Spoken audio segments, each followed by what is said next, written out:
একদিকে যেমন আবহাওয়া জানান দিচ্ছে বসন্তকালে, আবার অন্যদিকে ক্যালেন্ডার জানান দিচ্ছে এখন চৈত্র মাস।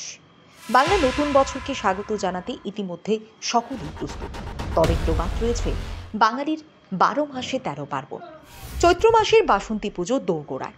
শরৎকালে রামচন্দ্রের অকাল বোধনের পুজো যতই বাঙালির মনে দোলা জাগাক না কেন, বাঙালির যে আদি দুর্গাপুজো তা কিন্তু চৈত্র মাসেই অনুষ্ঠিত হতো, যা বাসন্তী পুজো নামে আমাদের কাছে পরিচিতি।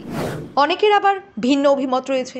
বসন্তকালে এই দুর্গাপুজো হয় বলে নাকি এটিকে বাসন্তী পুজো বলা হয়।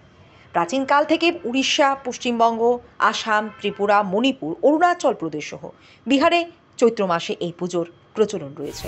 রাজ্যে ঐতিহ্যবাহী এই পুজো আগে মুষ্টিমেয় হাতে গোনা কয়েকটি স্থানে হলেও তার মধ্যে দুর্গাবাড়ি ছিল অন্যতম স্থান। বর্তমানে এই পুজোর কদর যথেষ্ট বেড়েছে। এখন অনেক বাড়িঘর, ক্লাব, বিভিন্ন পাড়ায় এই পুজোর প্রচলন দেখা যায়।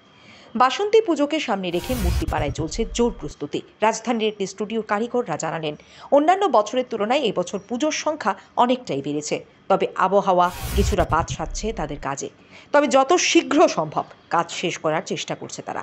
এবছরে বাসন্তী পুজোর নির্ঘণ্ট শুরু হচ্ছে 3রা এপ্রিল ষষ্ঠী পূজার মাধ্যমে। সপ্তমীর পুজো এবং নবপত্রিকা স্নান হবে 4 এপ্রিল। 5 এপ্রিল রয়েছে অষ্টমী ও সন্ধি পুজো। নবমীর পুজো রয়েছে 6 এপ্রিল। দশমী পুজো ও প্রতিমা নিরঞ্জন 7 এপ্রিল। 5 তারিখ বাসন্তী পুজো, সেই কাজের প্রস্তুতি আমরা খুব শীঘ্রই করার চেষ্টা করছি। কারণ ওয়েদার ভালো না, আমরা বাইরে কাজ করি।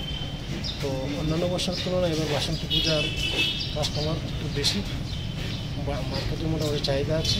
আমরা খুব চেষ্টা করবো যে পুজোর ষষ্ঠীর আগে কাজ কমপ্লিট করে যাতে মূর্তি ডেলিভারি দিতে পারি।